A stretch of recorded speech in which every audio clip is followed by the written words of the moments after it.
Hey guys, welcome back to another tutorial video. So in today's video, I'll show you how to use Tinder's available free features without paying for a subscription. So first, download the official Tinder app and create or sign into your account.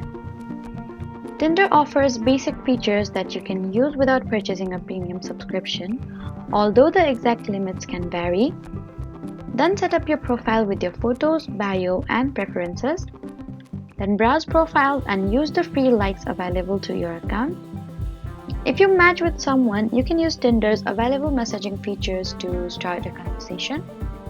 And keep in mind that features such as unlimited likes, certain advanced features, and other premium options may require a paid subscription, and there isn't a legitimate trick that unlocks those paid features for free.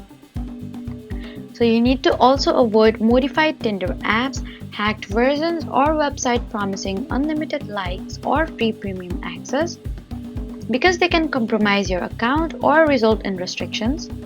So instead, use the free features included with your account and check Tinder's current plans if you decide you want additional features later. So that was it for the video. Please do not forget to like, comment, and subscribe for more helpful tutorials.